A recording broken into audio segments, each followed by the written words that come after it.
ne znaš da se ovakav momak ne može i ne sme odbiti? Pa odakle ja da znam kad vi čutite? Jao, koga ja imam?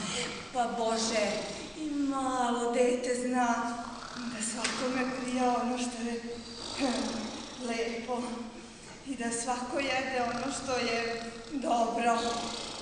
Ti to ne znaš?